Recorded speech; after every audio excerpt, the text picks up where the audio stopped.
Fala pessoal, sou Mauro, economista do Porquê, e começa agora mais um episódio do Economista em Tudo.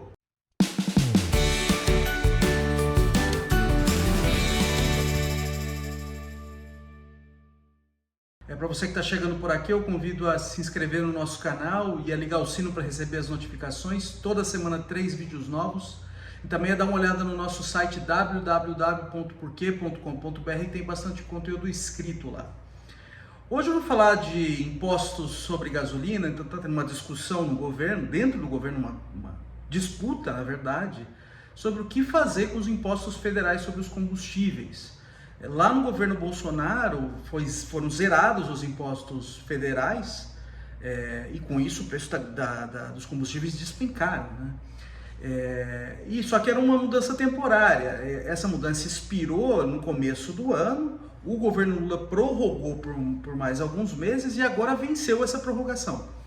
E hoje, amanhã vence essa prorrogação, amanhã terça-feira vence essa prorrogação, e hoje o governo Lula vai se reunir com as diversas divisões que estão a favor e contra essa mudança, a reoneração dos combustíveis, e o presidente vai bater o martelo. A área econômica do governo é a favor de voltar os impostos federais sobre os combustíveis, mas a área política é contra. Então eu vou dar aqui a visão econômica. Então, como vocês podem suspeitar, eu estou do lado da área econômica. Eu vou tentar dar as razões aqui, porque eu acho que faz sentido, sim, você cobrar imposto sobre combustível, mesmo que isso traga uma inflaçãozinha ali no curto prazo, que na verdade já está meio que na conta do Banco Central. Se vocês olharem os últimos comunicados, já está meio que na conta que teria essa inflaçãozinha mesmo. Então tem três coisas importantes que fazem sentido, por causa que suportam a minha visão de que os combustíveis deveriam ser remunerados. A primeira questão é uma questão de dinheiro público mesmo, né? O dinheiro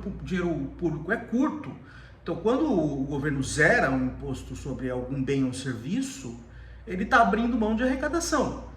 E a situação fiscal do Brasil, a situação das contas públicas do Brasil, ela não é tranquila, não é confortável a ponto de o governo possa abrir mão de arrecadação. Então, quando o governo faz isso, ainda mais agora, quando está aumentando os gastos de maneira bastante forte ali, né, nesse ano, e não tem perspectiva que esses gastos vão ser reduzidos nos próximos anos, abrir mão de arrecadação é um sinal muito ruim.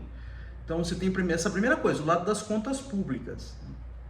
O segundo ponto é o lado distributivo mesmo, tá? Então quem que mais se beneficia desse imposto mais baixo? É quem tem carro. Tá? Você pode falar assim, mas o combustível entra na cadeia de produção de outros bens, mexe na distribuição dos bens, porque os produtos têm que chegar nos consumidores, tem que ser transportados, isso aí depende de combustível, tá? Mas isso aí afeta todo mundo. Mas tem um efeito direto muito mais forte para quem compra combustível diretamente, então quem tem carro. Então, ainda que seja uma mudança de custo de vida meio para todo mundo, ela é mais, uma volta do imposto sobre a gasolina, ela é mais forte sobre quem tem carro. Então é uma mudança que é uma mudança positiva da perspectiva da distribuição de renda. Então a primeira coisa que vem disso, você melhora a situação das contas públicas, ou até ela menos pior, na verdade. O segundo ponto, ela, em termos de distribuição de renda, ela é positiva nesse sentido, porque ela tende, o impacto maior é sobre os mais ricos, da volta do imposto sobre o combustível. E um terceiro ponto, que eu acho que é um ponto relevante da perspectiva de economia, que é um ponto de eficiência. Combustíveis estão associados ao que a gente chama de externalidade negativa, né? Que está por trás de combustíveis, em particular de combustíveis fósseis, é o impacto ambiental que eles têm, impacto sobre poluição, impacto sobre o meio ambiente, tá? Então tudo isso é uma externalidade negativa. Mas por que é uma externalidade negativa? Então, quando alguém dirige o seu carro, tá, leva em conta os custos e benefícios associados a essa decisão de dirigir o carro, mas tem os custos e benefícios privados, tá, que são levados em conta na decisão, mas tem os custos sociais. Tá? O que são esses custos sociais? Tá?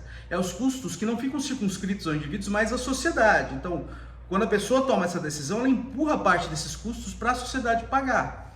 Então, da perspectiva do indivíduo, é barato dirigir um carro. Quando você coloca um imposto, você faz com que o indivíduo internalize esse custo. Então, você desestimula essa atividade. E isso é um ganho de eficiência para a sociedade. Então, o imposto sobre combustível ele tem esse lado bom. Ele permite uma arrecadação e, além de tudo, ele coíbe uma atividade que tem externalidades negativas. Então, em particular, um governo que se diz comprometido com a área ambiental, ele deveria sim reonerar os combustíveis. Então, eu acho que é essas três coisas. Melhora a situação das contas públicas, vai gerar um aumento de custos de vida, mas esse aumento de custo de vida ele é mais concentrado nos mais ricos. Então, você melhora a distribuição de renda. E terceiro, você tem um ganho de eficiência, no sentido que você coíbe atividades que estão associadas a externalidades negativas. Mas e o lado da inflação? Ela já vem alta no Brasil há muito tempo, já há 2 anos a meta de inflação não foi cumprida, esse ano está caminhando para não ser cumprida de novo. Não vai pressionar a inflação? Sim, vai pressionar a inflação no curto prazo. Por quê? Porque você vai aumentar, isso aí tende a aumentar o preço do combustível, naturalmente, aumento de imposto. E combustível pesa bastante no índice de inflação, né? Quanto mais os consumidores gastam com um determinado item, mais ele pesa no índice de inflação, e combustível pesa bastante. Então tende a puxar para cima a inflação, pelo menos no curto prazo. Tá? E dificultar a tarefa do Banco Central em cumprir a meta de novo. Tá? Mas, por outro lado, você também alivia a situação das contas públicas, principalmente nesse governo que assim, não está muito definido o que vai fazer para acertar as contas públicas no longo prazo. Então, tendo algum sinal um pouco melhor, você consegue dar uma controlada ali nas expectativas de inflação, que ajuda a controlar a própria inflação. Você pode ver o próprio Banco Central a favor dessa medida, tá, nos seus comunicados. Então, sim, é bom para o controle da inflação, especialmente no longo prazo, que é o problema. Tá? Você sinalizar algum comprometimento ali com um acerto nas contas públicas já é um ganho. Então, ainda que você comprometa a meta de inflação no curto prazo, no longo prazo você resolve as coisas, você acalma as coisas da perspectiva das expectativas. Tá? E, de novo, mas vai aumentar, vai pesar no imposto dos consumidores. Vai pesar sim, mas não é uma coisa evitável, não é uma coisa que vai sumir para sempre esse custo. Por quê? Porque a não ser que o governo faça um corte de gastos, esse imposto vai ter que ser compensado de alguma forma no futuro. Porque se está abrindo mão de arrecadação hoje, sem fazer uma compensação do lado dos gastos, ou aumentar imposto em outra ponta, é mais dívida. E mais dívida no futuro, ela gera mais imposto lá na frente, porque eu tenho que saldar essa dívida. Então não tem como escapar. Além disso, se você fazer esse aumento nos combustíveis hoje, de novo você tem um ganho do lado da distribuição de renda. Porque você concentra esse custo em cima de pessoas mais ricas, que são pessoas que têm carro, e o ganho disso, que é o ganho de controle da inflação no longo prazo, é mais bem distribuído. Tá?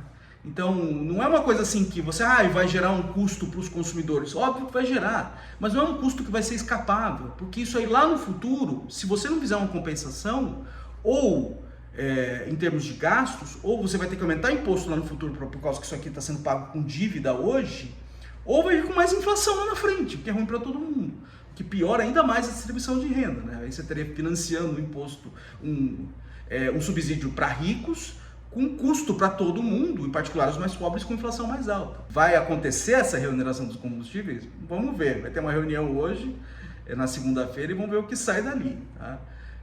Mas da perspectiva econômica, eu acho que sim, deveria reonerar os combustíveis. É isso aí, pessoal.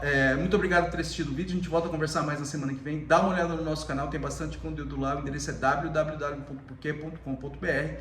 Também nas redes sociais, está aqui no YouTube, no Facebook, no Instagram e no Twitter. E é isso aí, até a semana que vem. Um abraço!